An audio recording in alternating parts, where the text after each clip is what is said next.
지금부터는 그 삐아제의 그 인지적 발달 이론을 집중적으로 우리가 살펴보도록 하겠습니다. 자, 먼저 그 감각 운동기입니다. 자, 삐아제 감각 운동기를 한 6가지 이렇게 단계로 이렇게 구분을 하고 있는데요. 자, 1단계는 이제 뭐 태어난 지 뭐 얼마 되지 않았기 때문에 주로 이제 반사 활동만을 이렇게 수행하게 되겠습니다. 한 2단계에 들어오면 그죠? 이렇게 대상들을 이렇게 변별하기 시작합니다. 그래서 그 손과 그 입의 협응이 일어나는데 가장 뭐 대표적인 것이 그죠? 이렇게 빨기 도식이 이렇게 발달하게 됩니다. 그래서 부모님들이 그죠? 이렇게 손에다가 이렇게 그 뭐랄까 그 손싸개 그죠? 이렇게 손싸개 같은 거를 이렇게 많이 하게 됩니다. 왜냐하면은 그 아이들이 혹시나 이렇게 실수로 그죠 이렇게 얼굴을 뭐 이렇게 긁는다든지 아니면 뭐 손을 빤다든지 이렇게 뭐 이런 경우가 있어가지고 뭐 손사기를 이때 좀 많이 그 착용을 하게 되는 것이죠. 자, 3단계 들어가면 그죠 흥미있는 사건들을 갖다 이렇게 반복적으로 이렇게 재현하게 됩니다. 여기에서는 그 눈과 그 손 동작의 그 협응이 일어나는데요. 이제 그뭐 손을 뻗고 뭐 관심 있는 사물에 대해서 그죠 이렇게 손이 이렇게 이렇게 가게 됩니다. 그리고 4단계에 들어가면 그죠 이렇게 목적을 달성하기 위해서 수단을 이렇게 그 사용하게 됩니다. 이 시기 그죠 가장 그 아이들이 가장 많이 나타나는 것들이 뭐냐면은 이제 그 아이들이 이제 약간 짚고 이렇게 걸을 수 있는 단계가 되거든요. 뭐 빨리 이렇게 빠른 애들 같은 경우는 뭐 걷기 시작합니다. 그래서 이 시기가 되면 그 아이들이 그뭐 통에 물건 같은 거 이렇게 그죠 이렇게 다 끄집어내고 그리고 뭐 서랍 속에 물건들을 막 다 끄집어내게 됩니다. 그래서 이렇게 그 사물에 대해서 그죠 폭발적인 관심이 일어나게 되고 그죠 다양한 그런 어떤 그 수단 목표 어떤 그런 어떤 도식들이 상당히 이렇게 발달을 하게 되는 것이죠. 그래서 이 시기 같은 경우는 그죠 그 아이들이 이렇게 물건들을 갖다 이렇게 막 뒤지기 때문에 그 좀 약간 위험한 물건들 있지 않습니까? 그런 물건들을 조금 이렇게 치워 주셔야 되고 특히 그 특히 전기 조심하셔야 돼요. 이렇게 저 아이들이 실수로 그죠 이렇게 전기 콘센트 같은 거 이렇게 입에다가 집어넣으면 잘못하면 감전될 수도 있거든요. 그래서 보통 부모님들이 이렇게 보통 그 전기 꽂는데 그죠 이렇게 다 구멍을 다 이렇게 막아둡니다. 보통 마트에 요즘에는 그 팔더라고 그죠. 그리고 한 5단계 들어가면 그죠 이렇게 그 새로운 어떤 수단들을 갖다 이렇게 창출하게 됩니다. 한 이 정도 되면 그죠 애들이 이제 막 뛰어다닙니다. 거의 빠른 애들 같은 경우는 그래서 이렇게 그 아이들의 활동 범위가 상당하고 그죠 이렇게 대상 세계와 그런 상호작용이 폭발적으로 이렇게 그 증가를 그 하게 됩니다. 자, 이 시기 같은 경우는 그 엄마들의 그 말을 갖다 이렇게 이해하고, 그죠? 이렇게 그 물건 같은 거를 서로 이렇게 주고받을 수 있고, 그죠? 그래서 그 아이들이 상당히 많은 어떤 그런 활동들을 이렇게 수행을 하게 되고, 그죠? 이렇게 그 새로운 수단을 창출한다는 거 참 인간이 참 신기한 것 같습니다. 6단계 그 접어들면 그죠 드디어 이제 표상적인 어떤 사고를 시작합니다. 뭐 쉽게 말하면 그죠 이때부터 애들이 드디어 이제 말을 하기 시작하거든요. 보통 한 2개월 전으로 이렇게 말을 하기 시작하는데 자 이때부터 말을 하면서 그죠 그 아이들의 그 인지적인 발달 능력들이 그죠 이제 그 점진적으로 이렇게 그 폭발적으로 이렇게 발달을 하게 되는 것입니다. 우리가 앞에서도 살펴봤지만 그죠 표상이라는 것은 뭡니까? 어떤 자기가 그죠 가지고 있는 그런 thinking 그리고 feeling 그런 acting들을 갖다가 만다 다시 현재화할 수 있는 그런 활동들을 수행하거든요. 그래서 본격적으로 그죠 뭐 진정한 인간이라고 이렇게 볼 수 있어요. 지금부터는 그죠 뭐 그래서 이 감각 운동계에는 크게 이렇게 한 6가지 1단계 반사활동 2단계 대상 변벌 3단계 흥미있는 사건들을 반복적으로 재현하고 4단계는 목적을 달성하기 위해 수단을 사용하고 5단계는 아이들이 새로운 수단을 갖다 창출하게 되고 6단계에는 이제 드디어 말을 하기 시작하면서 표상적인 사고가 시작된다는 것을 이렇게 알아두시기 바랍니다. 삐아제의 그 감각 그 운동기 단계에서 그 아이들의 그 운동 발달을 한번 살펴보도록 하겠습니다. 자, 여기 있는 그 자료는 그 EBS 그 아이의 사생활 그 두뇌 인지 발달이라는 그 책에서 제가 내용을 가져왔는데 상당히 정리가 잘 되어 있더라고요. 그래서 한 0에서 한 3개월 사이에 그 아이들은 그죠 주로 이제 그 태어나자마자 이 반사 행동과 그 생존을 위한 움직임이 강하고요. 이 조금 있으면은 애들이 이제 엎드려서 이렇게 머리를 들고 이렇게 어깨 잡아주면 이렇게 고개를 들기도 합니다. 그래서 여러분들이 혹시라도 나중에 저 아이를 키우시게 되면 그죠 항상 그 아이를 안으실 때 저기 항상 그 한 손으로 그죠? 이렇게 아이의 그 머리를 갖다 이렇게 받쳐주고 이렇게 그 앉는 연습을 좀 하셔야 됩니다. 자, 그리고 그 눈앞에 그 장난감이 보이면 그 팔을 이렇게 그 움직이기도 합니다. 그래서 요 시기에 그냥 그 아이들한테 그죠? 그 소리 나는 모빌이라든지 그 움직이는 모빌을 갖다 이렇게 그 달아주면은 그 아이들이 상당히 이렇게 좋아합니다. 그리고 4세에서 6세 그 6개월 이렇게 접어들면 그죠? 이렇게 뒤집기를 이렇게 저는 이렇게 뒤집기를 그 애가 하는 모습을 보고죠. 아, 참 신기하더라고 이렇게. 진짜 우리 아이가 진짜 대단하다 이런 생각이 막 들기도 합니다. 그래서 한 그 생후 한 6개월이 정도 되면 그죠? 이렇게 그 혼자서 이렇게 그 앉을 수가 있어요. 이렇게 혼자서 앉을 수도 있고 그 물건을 향해서 이렇게 그 손을 그 뻗고 이렇게 잡을 수가 있습니다. 그래서 이 시기에는 그죠? 이렇게 혼자서 앉는 정도가 되면은 그 애들의 그 다리가 좀 약간 그 근육이 이제 좀 살이 붙어서 좀 힘이 붙거든요. 그래서 이때는 저 주로 이제 보행기 이렇게 보행기를 이렇게 사가지고 이렇게 그 태워주는 것도 상당히 그 아이들의 그 운동 발달에 상당히 많은 도움이 됩니다. 그리고 7세에서 12세가 되면 그죠? 그 이제 그 아이들이 그죠? 이제 한 12세 정도 되면 아이들이 이제 걷기 시작하거든요. 이렇게 손을 사용해서 혼자 앉고 먹고 기고 뭐 주변 사물을 잡고 서는 것이 이렇게 가능합니다. 그래서 이때 그 아이들의 특징이 뭐냐면은 이렇게 통에 물건을 갖다 이렇게 넣고 그 꺼낼 수 있고 그죠? 그리고 그 서랍을 갖다 막 뒤지기 시작합니다. 그래서 이때 좀 조심을 그 하셔야 되는데 그 뭐랄까 그 주방 세제 같은 경우 그죠? 애들 그 손이 안 닿는 곳으로 이렇게 그 갖다 두실 필요가 있고요. 그리고 화장실에 그 청소하는 그런 어떤 화학 물건들을 다 치우셔야 됩니다. 그리고 뭐 아버지나 엄마 그리고 그 할아버지 할머니들이 먹는 그런 약 같은 경우도 그죠? 애들이 삼킬 수가 있기 때문에 좀 안 보이는 곳에 이렇게 그 치워 두셔야 되고요. 특히 그 전기 같은 경우도 그죠? 콘센트를 뽑으면 문제가 안 되는데 이렇게 그 본체를 갖다가 이렇게 그 선을 뽑고 콘센트에 전기를 꼽은 상태에서 그죠? 혹시라도 애들이 그 실수로 그 콘센트를 입에다가 댈 수 있습니다. 그러면 감전이 되거든요. 그래서 항상 그 전기도 그죠? 항상 조심하셔야 되고 그죠? 그리고 13개월에서 그 18개월 되면 그죠? 이제는 애들이 그 그냥 말로 날라다닙니다. 그냥 애들이 막 혼자 걷고 그죠? 계단도 오르고 그죠? 음악에 맞춰 이렇게 몸도 이렇게 움직입니다. 상당히 애들 이때 예쁩니다. 그러면 그리고 그 19개월에서 한 24개월 정도 되면 그죠? 이제 두 발을 모아서 제자리에서 뛰는 것이 가능하고 이제 높은 곳을 이렇게 기어 오릅니다. 그래서 이때는 특히 그 아파트나 그 2층 그 일반 그 주택 같은 경우 애들이 그죠 이렇게 그 난간을 넘어갈 수가 있어요. 그래서 항상 애들을 잘 보셔야 되고요, 그죠? 그리고 애들이 그죠 이렇게 그 동그라미를 그려주면 엄마가 이 동그랗게 이렇게 휘갈기기를 시작하고 그죠 이렇게 수평선을 그려주면 비슷하게 이렇게 그리려고 합니다. 이때부터 애들이 어떤 미술적인 이런 재능들이 이렇게 그 나오게 되는 것입니다.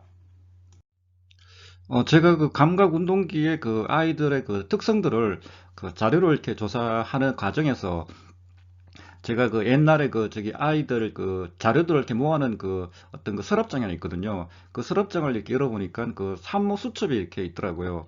그래서 이 산모 수첩을 보니까 그 아기들의 성장하는 과정들을 갖다가 아주 이렇게 잘 이렇게 그 소개를 해주고 있더라고요. 그래서 이거를 제가 한번 소개를 해드리도록 하겠습니다. 자, 신생아에서 1개월은 그죠? 젖 먹는 시간에는 잠만 자고, 자, 목욕은 하루에 1, 2회 시킨다. 자, 기저귀나 옷은 피부를 상하지 않도록 자주 세탁한다. 자, 1에서 2개월 같은 경우는 하루 대부분을 잠을 자면 그죠?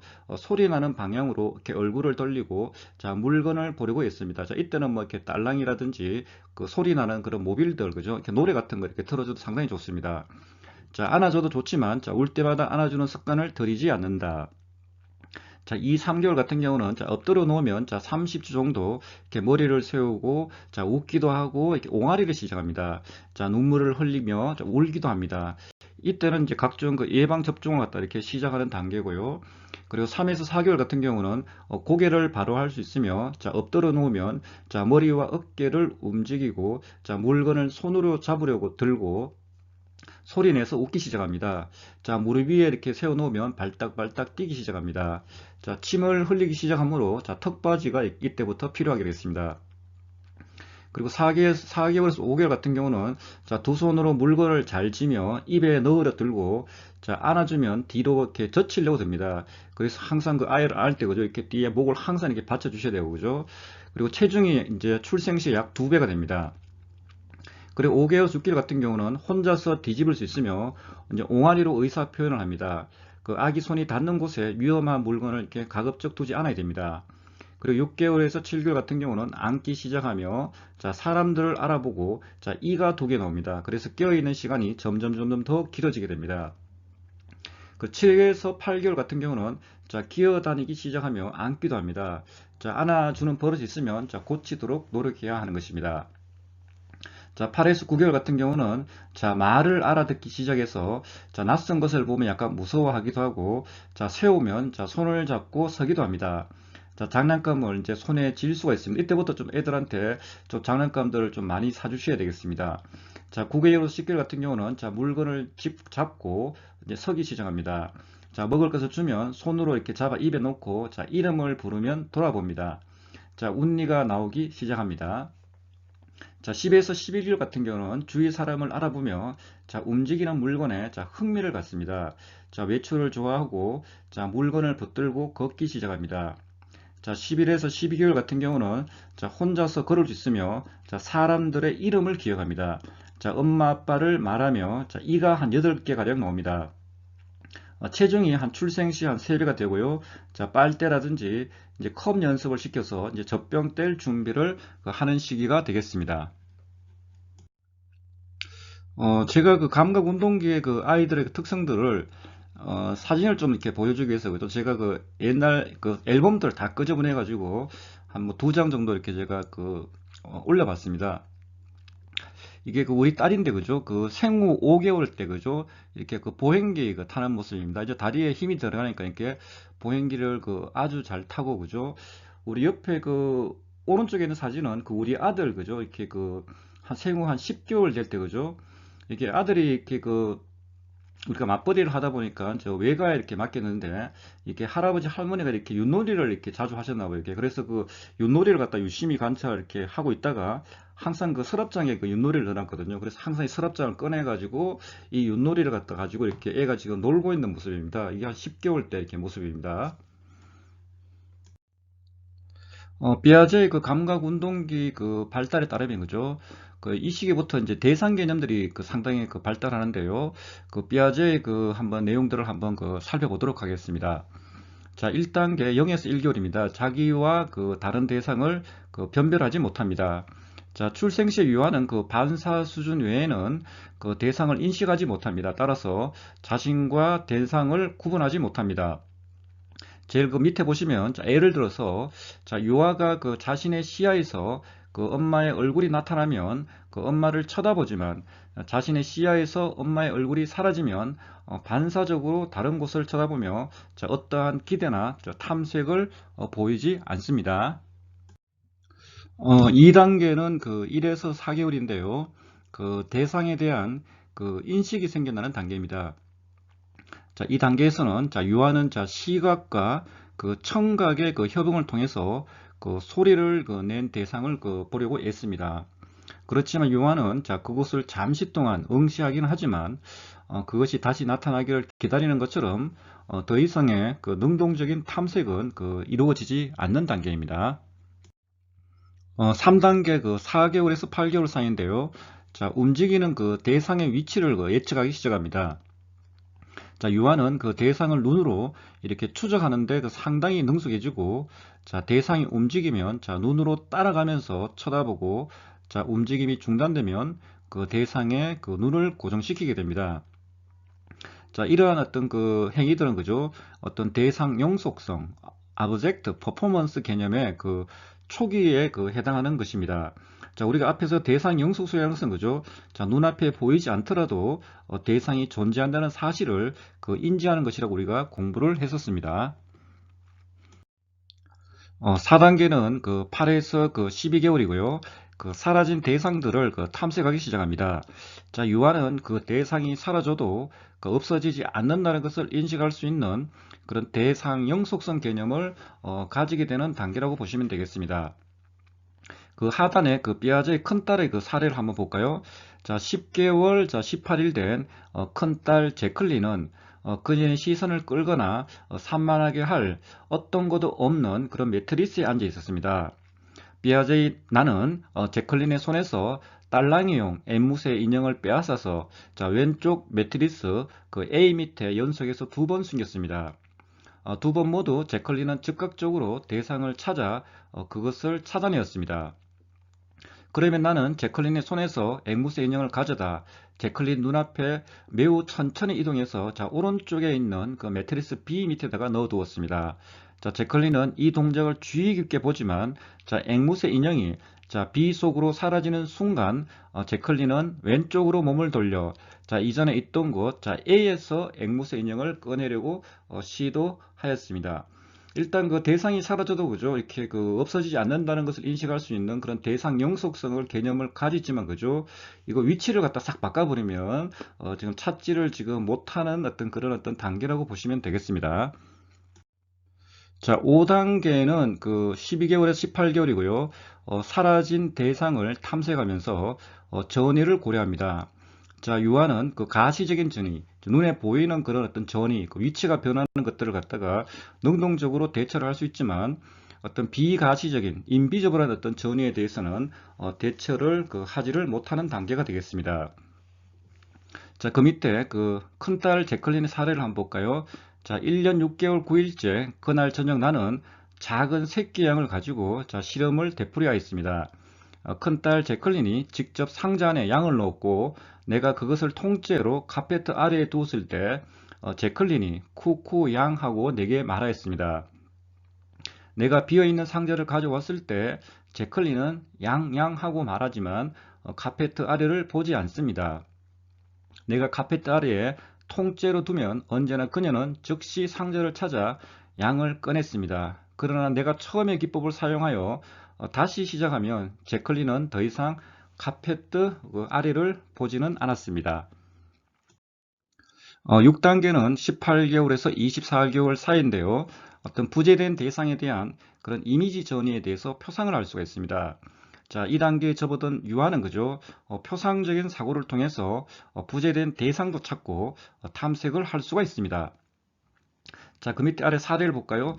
자, 1년 7개월 20일째 나는 아래와 같은 실험을 복잡하게 했습니다. 손에 동전을 놓고 자, 쿠션 밑으로 넣었습니다. 오므린 채 손을 빼서 즉시 카페트 밑에 동전을 놓습니다. 마지막으로 오므린 채 빼내어 큰딸 제클린 앞에서 폈다 다시 오므립니다. 제클린은 내 손을 펴지도 않고 제클린은 거기에는 아무것도 없다고 추측하는데 이것은 아주 새로운 어떤 사실입니다.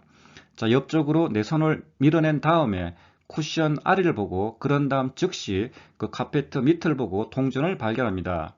나는 1년에 3가지 전이를 시도합니다. 내 손에 동전을 갖고 오므린 채 손을 A에서 B로, B에서 C로 연속적으로 움직입니다. 제클린은 내 손을 옆에 제쳐두고 A에서 B로, 마지막엔 C에서 찾게 됩니다. 지금부터는 그 전조작기에 대해서 우리가 살펴보도록 하겠습니다. 자, 전조작기에서 그 대표적인 어떤 그런 발달이 그죠? 그 표상 능력의 발달입니다. 자, 리프리젠테이션이라고 하는데, 자, 리프리젠테이션은 뭐냐? 다시 그 현재화하는 활동입니다. 다시 그 자기 앞에 세우는 활동을 말하는데요. 대표적인 그 표상 능력이라는 거죠. 구어의 발달, 말하기, 그림 그리기, 그 심상, 그 상징놀이나 가상놀이, 그 지연 모방이 있겠습니다.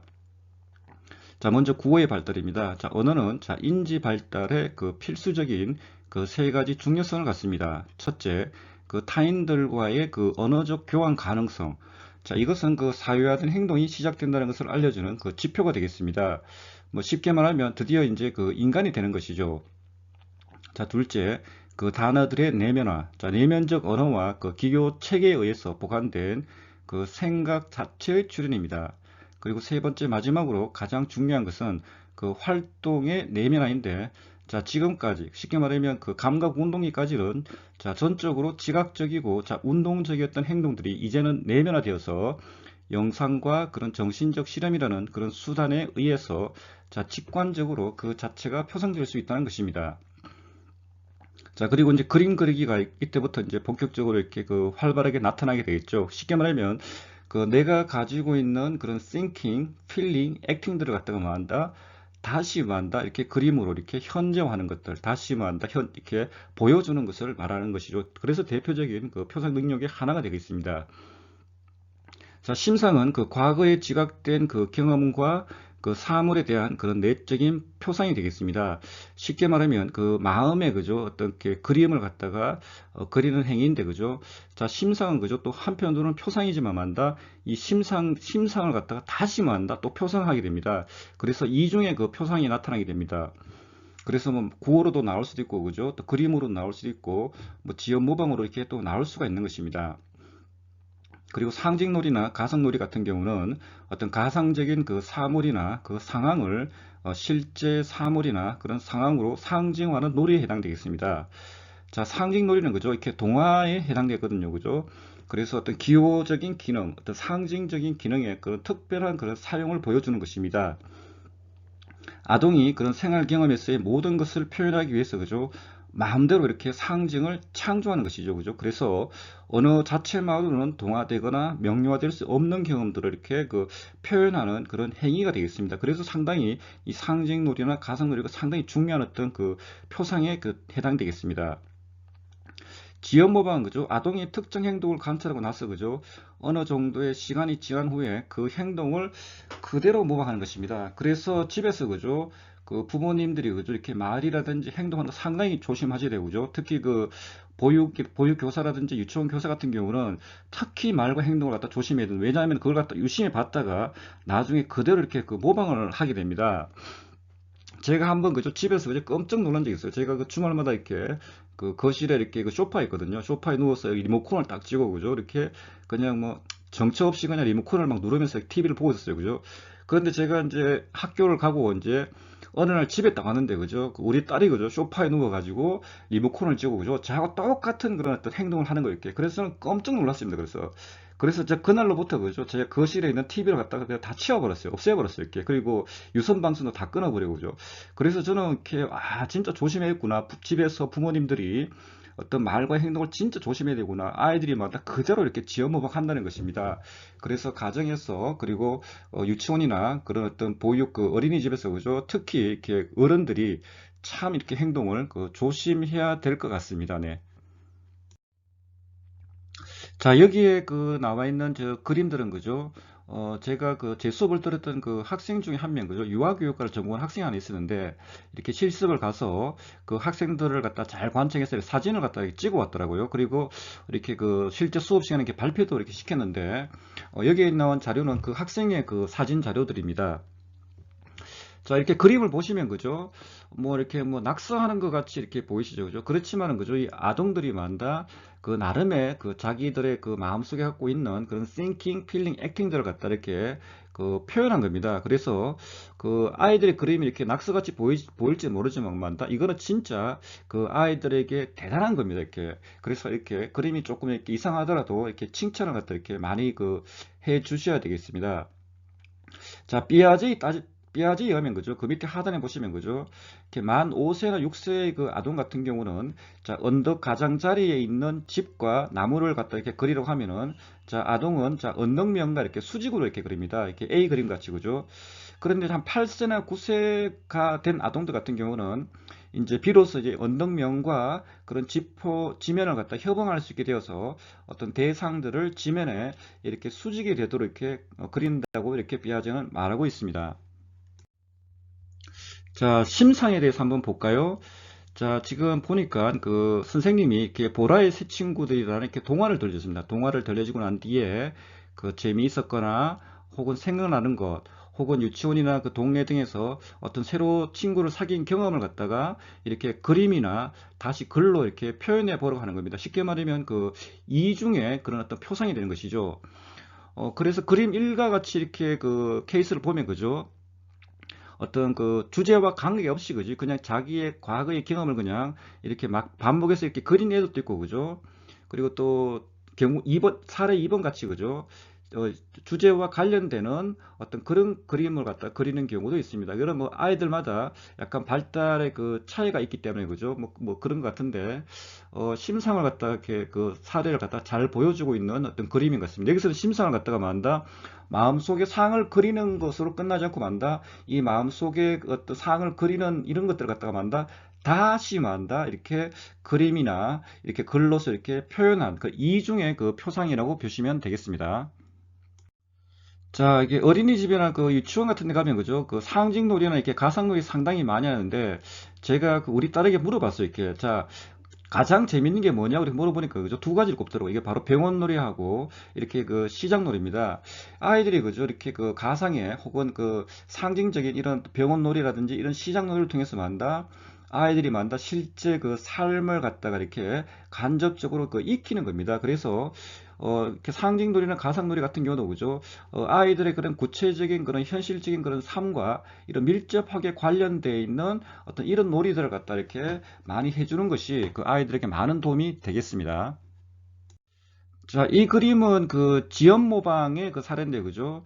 이 그 유아가, 그죠? 이렇게 막대 인형을 들고 그 며칠 전에 이제 교사가 이렇게 그 동화를 이렇게 뭐 보여줬나 봐요. 이렇게. 그래서 동화를 읽으면서 선생님이 이렇게 인형 가지고 이렇게 설명을 해줬나 봐요. 그래서 이 아이가 만다 그 이제 유치원에서 이제 그 자율학습 쉬는 시간에 그죠? 자기가 또 똑같이 만다 이렇게 막대 인형 가지고 이렇게 그대로 이렇게 선생님 같이 그 선생님 어떤 흉내를 내는 거 이렇게 뭐 이런 것들이 대표적으로 지연 모방이죠. 그죠? 자, 이런 지연 모방은 그죠? 상당히 그 긍정적인 거예요. 상당히 좋은 어떤 지연 모방의 사례고죠. 제가 아까 전에 말씀드렸지 그죠? 제가 그 소파에 누워서 그죠? 이렇게 리모컨 찍찍하는 거 있지 않습니까? 그죠? 자, 이런 것들은 그 나쁜 지연 모방의 사례라고 보시면 되겠습니다.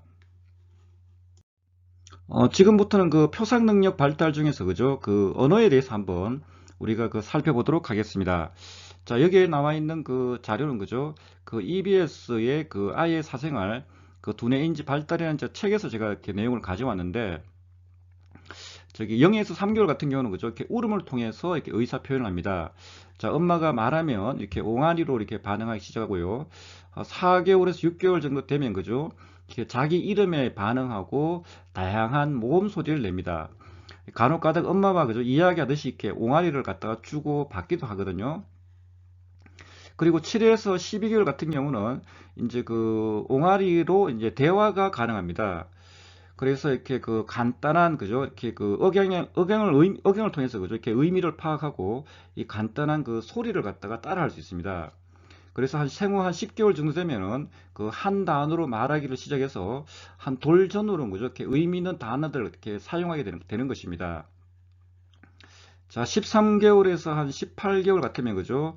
이렇게 주로 한 단어를 갖다 문장처럼 이렇게 씁니다. 그래서 엄마의 간단한 심부름을 갖다 이렇게 알아듣고 해낼 수가 있고요. 자, 이해하는 단어가 이렇게 많아지게 되는 것이죠. 왜냐하면 이제 그 한 살부터 만다 애들이 걷기 시작하면서 만다 이렇게 많은 어떤 대상들과 많은 사람들과 이렇게 상호작용할 수 있는 기회가 이렇게 그 증가하기 때문에 그렇습니다. 그리고 19개월에서 24개월 같은 경우죠. 이렇게 3개에서 6개의 그 신체 부위를 식별하고 자, 동물과 동물이 내는 소리를 이렇게 짝지을 수가 있습니다. 자, 이야기 듣는 것을 상당히 좋아합니다. 그래서 이때 그죠? 그 엄마 아빠들이 그죠? 이렇게 동화책 같은 거 책을 많이 읽어 주셔야 됩니다. 이렇게 음악도 많이 들려주고 책도 이렇게 많이 그 읽어 주는 것이 상당히 중요하고요. 그죠?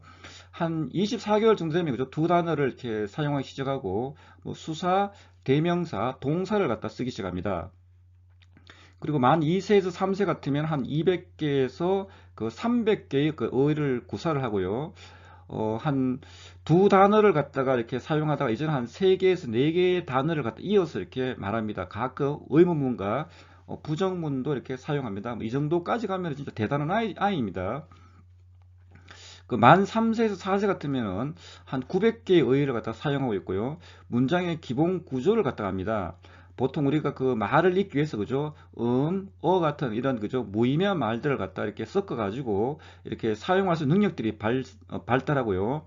이렇게 그 질문이 많아져 이렇게 그래서 만나마다 그 부모님한테 이렇게 그 괴롭히죠 그죠 아빠 이거 뭐야 이거 뭐야 그죠 이렇게 질문이 많아져요 이때 그죠 이렇게 부모님들이나 선생님이 이렇게 그 귀찮다고 이렇게 그 하시면 안 되고 진짜 공부를 해 가지고도 그죠 이 질문에 그죠 이렇게 답변을 해주시기 바라겠습니다. 요때 그죠? 아이들이 이제 궁금증이 많아진다는 얘기는 그죠? 요때 그죠? 아이들 갖다가 이렇게 바깥에 그죠? 이렇게 많이 이렇게 데리고 다니면서 그죠? 많은 경험들을 시켜주는 것들이 좀 좋습니다. 그리고 만 4세에서 5세 같으면 그죠? 이제 문장을 갖다가 자기 스스로 변형시키고 이제 유머를 갖다가 즐길 줄 압니다. 그래서 글자와 숫자, 단어를 갖다가 알기 시작합니다. 이때부터 이제 그죠? 이제 애들이 이제 뭐냐 이렇게 힘들어지겠죠, 그죠? 이제는 뭐 그냥 단순히 숫자만 공부하는 게 아니죠. 막 이렇게 좀 약간 교육열이 뛰어나신 엄마들은 영어 단어를 갖다가 막 주입시키죠. 거기다 한자 주죠, 그죠? 거기다 뭐 곱하기, 나누기 막 준단 말이에요, 그죠? 진짜 이때부터 애들이 이제 많이 힘들어지는 시기입니다. 이제는 좋았던 시절이 끝이 나게 됩니다. 그래서 이때는 의문사와 인과관계 접속사를 말을 할 줄을 알게 되는 단계입니다. 그래서 만 5세 이후가 되면 그죠? 성인과 유사한 그런 문법을 구사하게 되고 그죠? 어휘 수가 한 2,000개에서 3,000개 그죠? 그리고 한 6개에서 8개 단어로 된 이렇게 문장을 이렇게 말할 수 있게 됩니다. 어떻게 새로운 단어에 대해서 이렇게 질문도 하고 그죠? 들은 이야기들을 어떤 시간 순서에 따라서 이렇게 논리적으로 이렇게 설명할 수도 있는 그런 어떤 상태가 됩니다. 자, 언어와 사고의 관계에 대해서 그죠? 자, 피아제의 기본 입장을 만다 어떤 사고에 만다 방점을 두고 있습니다. 자, 피아제는 자아 중심적인 언어를 갖다가 자아 중심적인 사고의 반영이라고 보고 있는 것입니다. 자, 자아 중심적인 언어는 자, 시간이 흘러서 자, 아동이 발달함에 따라 극복되거나 그런 사라져야 할 그런 언어적 발달의 한 양상에 불과하다 보고 있는 것입니다. 그래서 이런 자아중심적 언어의 쇠퇴는 곧 발달의 징표가 되는 것이고요. 이런 자아중심적 언어의 원인이 되는 이런 자아중심적 사고는 그죠? 발생적으로나 구조적으로나 기능적으로 그런 자폐적인 사고와 그런 사회적인 사고의 중간에 위치하게 됩니다. 자, 여기서 자폐적인 사고라는 것은 소통 불가능한 사고, 어떤 무지향적 사고를 말하고요. 어떤 사회적인 사고는 어떤 지향적인 사고, 소통 가능한 사고를 말합니다. 어떤 사회적인 사고라는 것은 그죠? 어떤 의식적이고 그죠? 그래서 현재 어떤 자기의 마음 속에 그죠? 있는 그런 어떤 목표를 추구하면서 그죠? 그리고 지적이어서 현실에 적응하고 어떤 영향력을 미치고자 합니다. 그리고 진실과 거짓을 수용하며 그죠? 그리고 언어에서 의사소통이 가능한 것을 우리는 사회적인 사고라고 부릅니다. 그래서 비아즈에 의하면 그죠? 이런 사고가 발달을 해야지만다 언어도 이렇게 발달이 따라온다고 이렇게 보는 것입니다. 그래서 비아제는 그죠? 언어와 사고의 그런 입장에서 그죠? 어떤 사고 중심적 그런 관점을 취하고 있다고 보시면 되겠습니다. 자, 우리가 앞에서도 잠깐 언급했듯이 그죠? 자, 피아제는 자, 언어가 사고 발달의 근원이라기보다는 자, 사고가 언어에 우선돼야 한다고 보고 있습니다. 자, 피아제는 언어 발달이 사고력을 증대시키고 사고의 범위를 확장시켜 주기는 하지만 그죠? 자, 그렇다고 해서 언어가 사고 발달에 반드시 필요한 것은 아니라고 이렇게 지적하고 있습니다. 경험적인 어떤 근거로서 그죠? 프로스에 의해서 수행된 벙어리 연구가 있습니다. 자, 이 연구에 의하면 그죠? 자, 농화는 그죠? 약간의 조작 문제에서 자, 1, 2년 정도의 지체가 있을 뿐 그런 정상 아동과 다름없이 논리적 사고를 발달시켰다는 것입니다. 자, 정상적으로 이렇게 언어 발달이 이루어진 그런 어떤 맹아를 상대로 한 다른 연구에서 그죠? 자, 그들은 같은 과제에서 4년 정도의 발달 지체를 보였다는 것입니다. 자, 이 두 연구 결과에 따르면 그죠? 자, 농아는 그죠? 자, 비록 말은 못하더라도 감각 운동적 경험에 별 지장이 없었기 때문에 어떤 사고가 이렇게 계속해서 발달할 수 있었던 겁니다. 그래서 어떤 얘한테 특별히 문제가 없는 것이죠. 그런데 맹아 같은 경우는 이런 출생 시기부터 이런 감각 운동적 도식의 발달에 장애가 있었기 때문에 당연히 이렇게 전조잡기로 이렇게 넘어가기가 상당히 이렇게 쉽지는 않았을 것 같습니다. 그래서 이런 장애는 그죠? 정상적인 그런 언어 발달을 통해서도 이렇게 보상되지 않는다는 것입니다. 그래서 이런 벙어리 연구를 통해서 그죠? 피아제는 사고가 언어에 우선된다는 것을 이렇게 경험적으로 이렇게 실증하게 되는 것입니다. 그리고 또 보존 개념을 갖다 이렇게 관련해서 언어 훈련의 성과에 대한 연구가 하나 있는데 우리가 보존이라는 것은 앞에서도 얘기했죠, 그죠? 어떤 수나 길이, 그런 액체의 양, 질량, 면적, 무게, 부피가 그죠? 형태나 위치를 변화시키더라도 항상 동일한 것을 말합니다. 자, 이 연구에 따르면 그죠? 자, 보존 개념 문제를 자, 성공적으로 수행한 그 아동들의 그 70%가 그 비교 용어 보다 더 많다, 보다 더 작다를 갖다 정확하게 구사한 반면에 그 보존 개념 문제를 그 수행하지 못한 아동들의 90%는 그죠? 말로서 비교하지 못하거나 두 개의 차원을 동시에 조정하지 못하고 자, 절대적인 용어만 사용했다는 것입니다. 자, 이 실험 결과를 통해서 그죠? 자, 우리는 그죠? 아동에게 자, 보존 개념과 관련된 말을 가르치는 쉽지만 이런 보존 개념 형성에 아무런 영향이나 자, 긍정적인 효과를 가져오지 못한다는 것입니다. 즉, 보존 개념을 갖지 못한 아동들에게 자, 언어 훈련을 한다고 해서 보존 개념이 획득되는 것은 아니라는 것입니다. 반대로 보존 개념을 가능하게 하는 그런 어떤 사고 구조의 발달이 선행이 되어야 하는 것입니다. 이와 같이 피아제기스는 거죠. 언어는 항상 사고의 형성이 있은 후에야 어떤 진정한 의미를 갖게 되는 것입니다. 구체적 조작기를 한번 이제 살펴보도록 하죠. 자, 구체적 조작기의 가장 큰 특징은 그죠? 그냥 한마디로 얘기하면 그냥 사회화가 이제 드디어 이제 본격적으로 시작되는 것입니다. 자, 전조작기 아동은 그죠? 그 자신과는 그 다른 타인의 관점이 그 존재함을 이해하지 못했습니다. 그래서 자신의 사고의 타당성을 그런 어떤 찾으려는 욕구가 부족했습니다. 자, 반면에 자, 구체적 조작기 아동은 만다 그죠? 예전보다는 만다 더 사회적이고 덜 자아 중심적이 됩니다. 자, 그리고 전조작기의 그 자아 중심성으로부터 해방은 자, 또래와의 그런 사회적인 그런 어떤 상호작용을 통해서 이렇게 시작이 됩니다. 자, 사회적인 상호작용 구조, 이런 두 사람 이상 간의 그런 어떤 실제적인 그런 상호작용을 포함하는 그런 어떤 그 행동들을 말합니다. 뭐, 대화를 한다든지, 놀이를 한다든지, 게임을 한다든지, 그죠? 자, 이러한 것들을 만다 인지 발달을 그 촉진하는 그런 변인 중에 하나라는 것입니다. 참, 이걸 제가 이렇게, 그죠? 이렇게 보고 나니까, 그죠? 참, 옛날에는, 그죠? 우리가 뭐랄까, 집 바깥에서, 그죠? 이렇게 다양한 애들하고 이렇게 놀면서, 이렇게 대화도 하고, 놀이도 하고, 게임도 하고, 그죠? 이렇게 보통 이게 놀이터에 보면, 그죠? 이렇게 그 나이 차가, 그죠? 막 다양합니다. 그래서 이렇게 그 형아들이나 누나들한테, 그죠? 이렇게 잘 따르고, 그죠? 이렇게 해서 뭔가 사회성을 갖다 많이 있겠거든요. 그런데 요즘 같은 경우는 애들이 이렇게 뭐 이렇게 학교를 갔다 오게 되면 그죠? 전부 다 이렇게 또 이렇게 학원을 또 가버려 이렇게. 그러다 보니까 실질적으로 그 아이들하고 이렇게 그 사회적인 상호작용을 할 수 있는 그런 기회들을 이렇게 많이 놓치고 있는 겁니다, 지금은. 그래서 요즘 애들이 뭐랄까 좀 이렇게 인지적으로나 이렇게 정서적으로 이렇게 예전보다 우리보다는 좀 뛰어납니다. 뛰어나지만다. 그렇지만은 이런 어떤 사회성, 이런 사회적인 상호작용, 자, 이런 부분들이 상당히 취약해요, 이렇게. 그러다 보니까 아이들이 만다 이렇게 극단적인 이기주의가 만다 이렇게 이 판을 치게 되는 것이고 만다. 그러다 보니까 이게 또 경쟁이 또 이렇게 극화되고 그죠.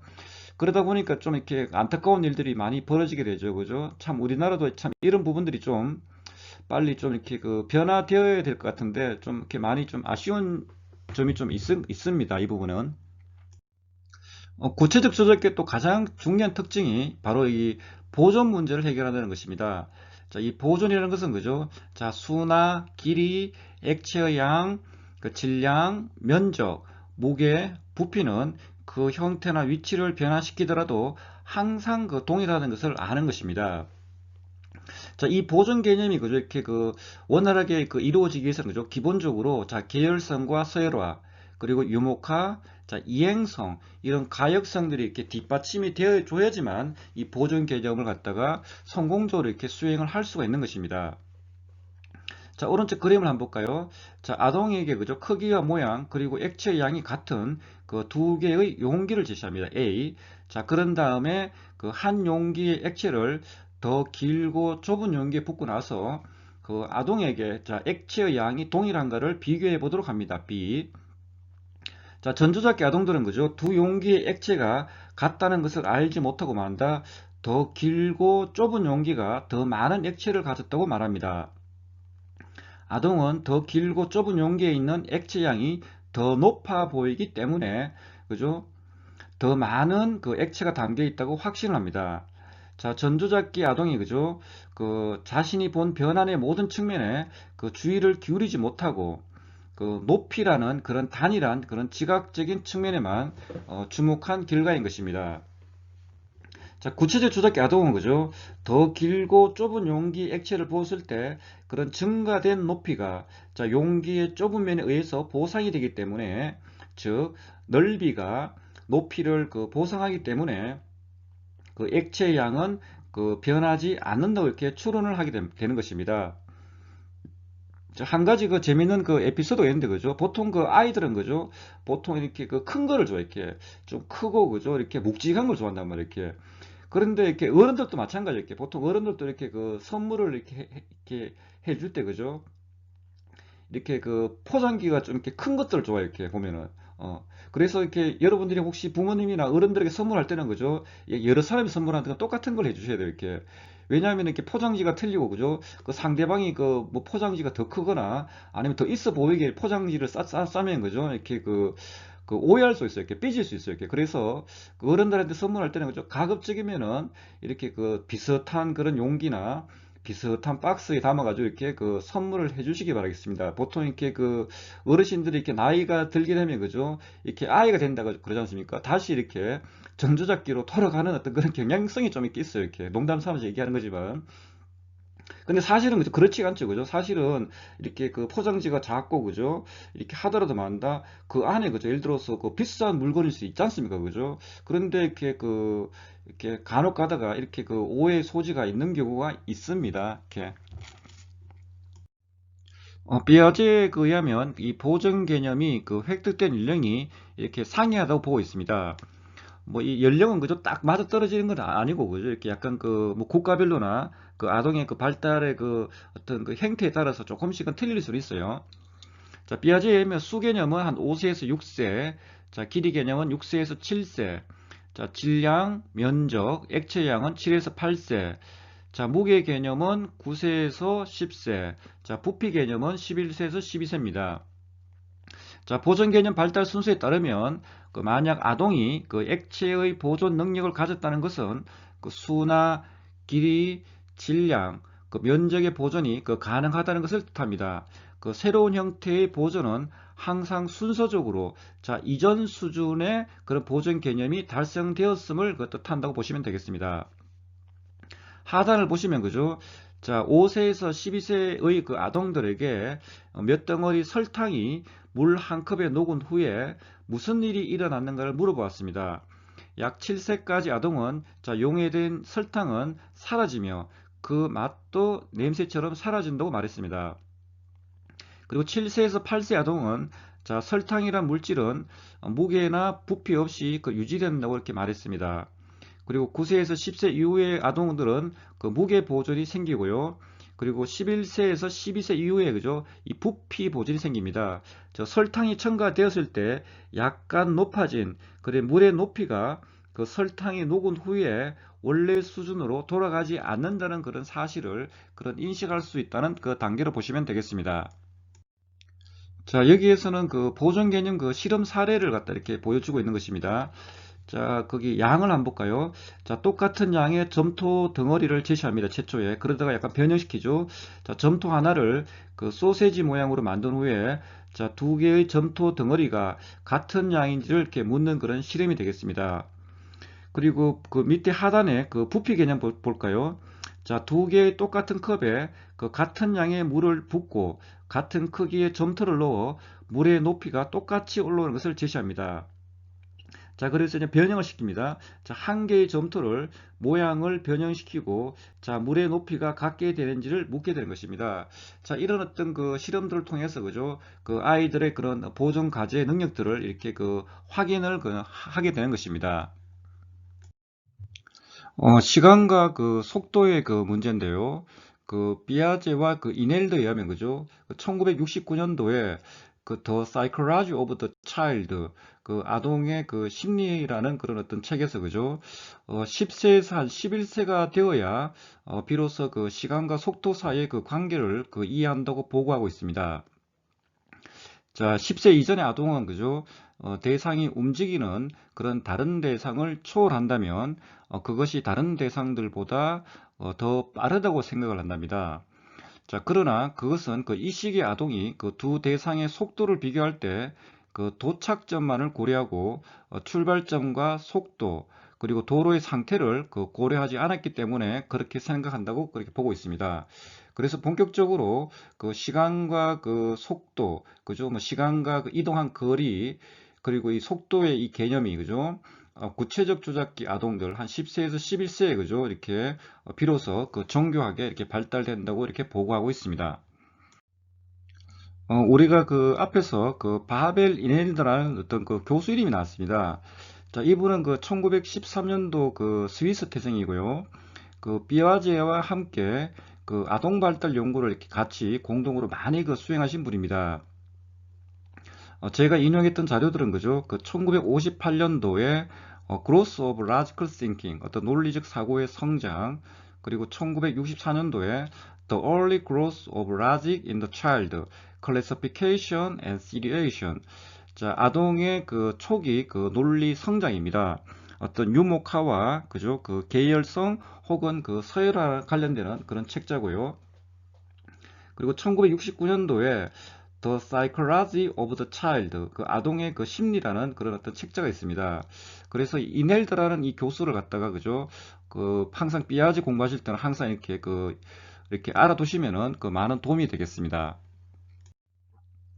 자, 여기에서는 그 유목화, 클래시피케이션에 대해서 한번 살펴보도록 하겠습니다.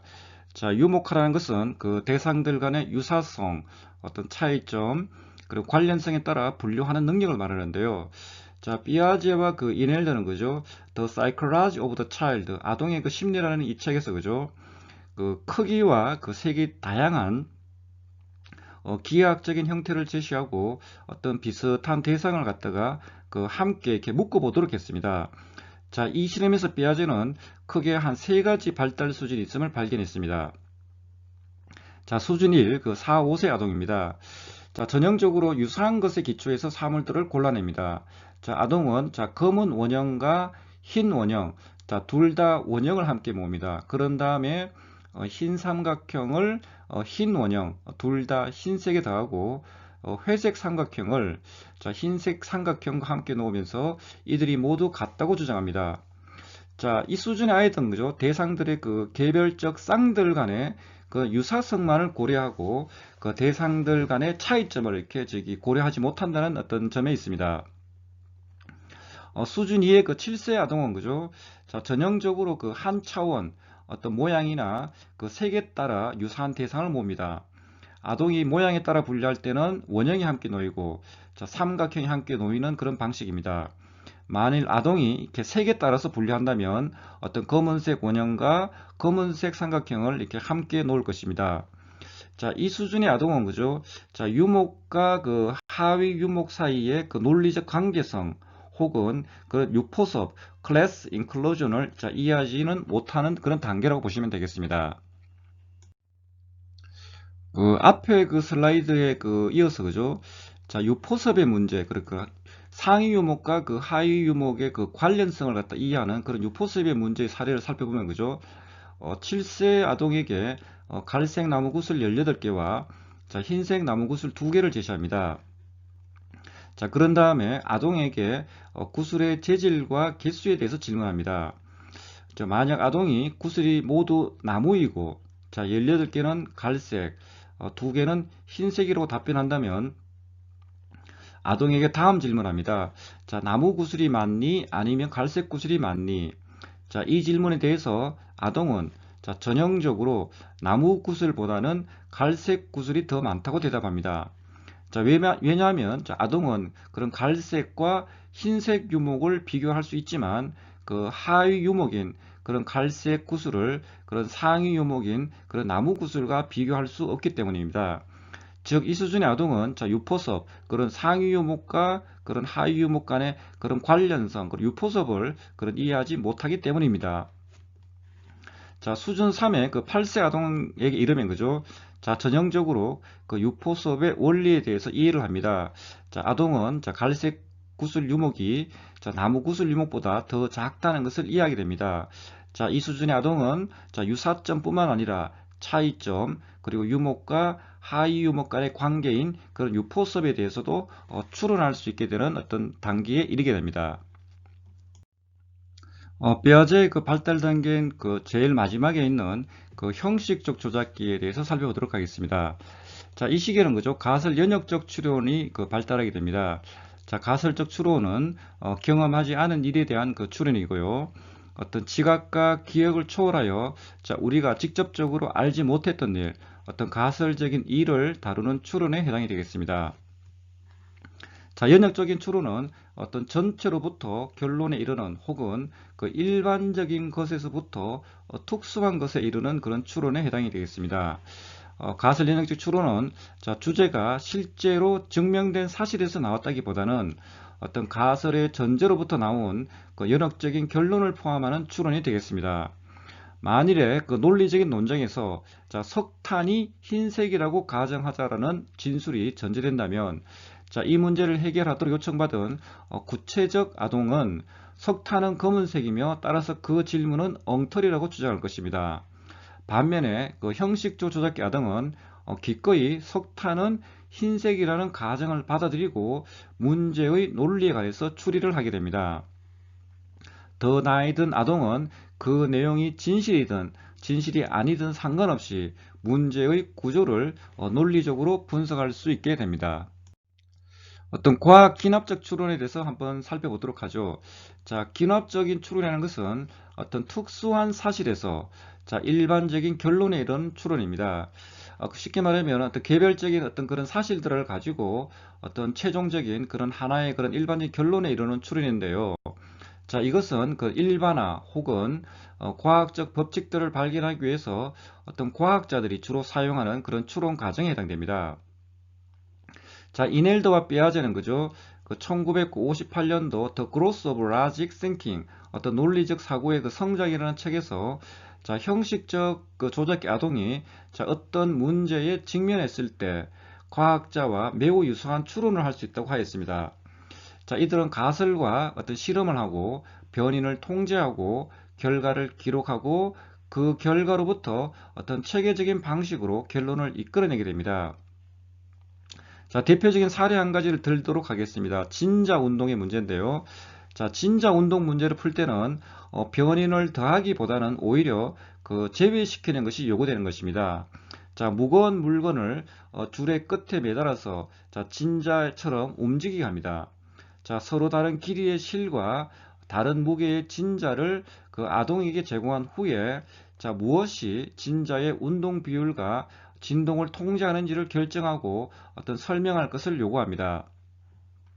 대개 아동이 고려하는 요인은 그런 실의 길이, 어떤 진자의 무게, 어떤 진자의 출발 높이, 그리고 진자를 미는 힘이라고 봅니다. 진동 비율 혹은 그 진자의 운동을 통제하는 그 유일한 요인은 사실은 그 실의 길이에 해당이 됩니다. 즉, 이 실험의 관건은 실의 길이를 그런 다른 요인들과 분리시키고 그 요인들을 그 제거시켜 나가는 그런 능력이 있는 것입니다. 자, 이런 방식으로 자, 아동은 진동의 빈도를 다양하게 변화시켜서 문제를 그 해결할 수 있게 되는 것입니다. 실험 결과 그 전조작 수준의 아동은 그 진자의 운동 비율이 자, 그것을 그 미는 힘에 달려 있다고 믿습니다. 반대로 그 구체적 조작 수준의 아동들은 그 실의 길이와 그 운동 비율 간의 관계를 알게 됩니다. 자, 그렇지만 그들은 자, 변이를 분리시킬 수 없고 자, 진자의 운동을 자, 오로지 실의 길이 때문인 것으로도 설명을 할 수도 있습니다. 그렇지만 그들은 그 진자의 무게와 그 미는 힘이 진동과 어떤 그런 관계가 있다고 생각을 하게 되는 것입니다. 자, 구체적 그 조작 수준의 아동은 그죠? 정확하게 그 한 가지 변인, 자, 실의 길이를 변화시켜서 문제를 해결할 수가 있습니다. 자, 그러나 그는 한 가지 요인만이 그 진자의 운동 비율을 통제한다고 결론을 내릴 수가 없습니다. 그는 다른 요인과의 그런 인과관계를 그 포함시키게 되는 것입니다. 반면 그 형식적 조작 수준의 아동은 그 다른 모든 것을 그 동일하게 유지하면서 그 한 요인만을 변화시킴으로써 현재 존재하는 변이 모두를 그 분리해서 그 생각할 수가 있게 됩니다. 자, 이와 같이 그 아동이 그 진자의 그 진동 원인에 대해 자, 체계적으로 추론하는 것은 자, 형식적 조작에서만 가능합니다. 자, 아동은 가설을 세우고 자, 실험을 설계하여 수행하고 결과를 관찰하고 자, 그 결과로부터 결론을 이끌어내는 그런 몇 단계를 경험하게 됩니다. 자, 진자 운동 실험에서 그 실의 길이, 진자의 무게, 떨어뜨리는 높이, 자, 미는 힘의 요인 모두가 단독으로 혹은 조합하여 진동을 일으킨다고 가정할 수가 있습니다. 자, 실험 설계는 전형적으로 이러한 요인 중에서 두 개를 선택하여 가능한 모든 조합으로 그것들을 결합하게 되는 것입니다. 실의 길이와 그 진자의 무게는 네 가지 그 가능한 조합으로 시도될 수가 있고 그 각각의 조합에서 그 진동 비율이 관찰이 되는 것입니다. 자, 다음 표는 그죠? 자, 이러한 2 곱하기 2 조합. 자, 실의 길이와 진자의 무게. 자, 이런 2 곱하기 2 조합과 그런 진동에서 관찰되는 결과값을 보여주고 있는 것입니다. 자, 실이 그죠? 어떻게 길고 진자의 무게가 가벼우면 그죠? 진동은 이렇게 그 느립니다. 그리고 실이 길거나 또 진자의 무게가 무겁게 되면은 또 느리게 됩니다. 반대로 실의 길이가 짧고 진자의 무게가 가벼우면 빠르고 그리고 실의 길이가 짧고 진자의 무게가 무거우면 이렇게 빠르게 됩니다. 자, 이렇게 이런 조합적인 이런 어떤 그 추론, 이런 조합적인 사고를 통해서 그죠? 어떤 그 관계 없는 것들을 갖다 이렇게 분리시켜 배제시켜 나가는 것이거든요. 그래서 궁극적으로는 그 진자의 무게는 관계가 없고 결국에는 실의 길이가 결정적으로 이렇게 그 진동의 결과와 영향을 준다는 것을 이렇게 알게 되는 것입니다. 반성적 추상에 대해서 한번 살펴보도록 하죠. 자, 반성적 추상은 그죠? 그 메타 사고, 메타 싱킹이라고 보시면 되겠습니다. 어떤 사고에 대한 사고의 능력, 어떤 자신이 제대로 생각하고 있는가를 그런 생각하는 능력, 어떤 자신의 그 사고 과정을 그 사고하는 능력을 말합니다. 자, 피아제는 그 추상을 갖다 크게 한 두 가지로 구분해서 이렇게 사용하고 있습니다. 자, 경험적인 추상과 그 반성적인 추상이 있습니다. 자, 경험적인 추상이라는 것은 그 물리적인 지식을 그런 획득하는 기제이고요. 반면에 그 반성적인 추상은 그런 논리 수학적인 지식을 그런 획득하는 기제가 되겠습니다. 자, 물리적인 지식이라는 것은 그 사물을 그 조작함으로써 얻어지는 그런 사물 자체가 가지고 있는 그런 물리적 속성에 관한 그런 지식이고요. 자, 논리 수학적 지식은 그런 사물 자체가 가지고 있는 그런 물리적 속성에 대한 지식이 아니라 그런 사물에 대한 그런 경험에 관해서 생각함으로써 그런 구성되는 지식을 말합니다. 그래서 물리적 지식은 일종의 그 원래 있는 걸 갖다 발견하는 것이고요. 자, 논리 수학적 지식은 자, 원래 있는 것이 아니고 없던 것인데 새롭게 내가 이렇게 만들어내는 것, 구성하는 것, 일종의 발명하는 것이라고 보시면 되겠습니다. 자, 하단을 보시면 자, 경험적인 추상은 그죠? 어떤 그 대상으로부터 관찰 가능한 속성을 그런 추출해 내는 것입니다. 그래서 우리는 이것을 단순 추상이라고 부르고 그 반성적인 추상은 그런 관찰을 넘어서서 어떤 정신적인 그런 재조직을 일으키는 과정이기 때문에 이것을 우리는 구성적인 추상이라고 부릅니다. 자, 반성적인 추상은 그 항상 낮은 수준으로부터 자, 높은 수준으로 작용하며 자, 이 과정에서 그 재구성과 그 재조직의 그런 정신적 행위가 일어나는 것입니다. 자, 반성적 사고는 추상은 그런 반성에 대한 그런 반성의 내적인 그런 메커니즘을 따르고요. 자, 반성적 추상은 그런 사용할 수 있는 지식을 기초로 한 내적 사고이거나 그 반영에 해당되겠습니다. 자, 형식적 조작 수준에서 자, 내적 반성이라는 것은 그런 새로운 지식 내지 그런 새로운 그런 구성으로서의 결과를 이끌어내는 것입니다.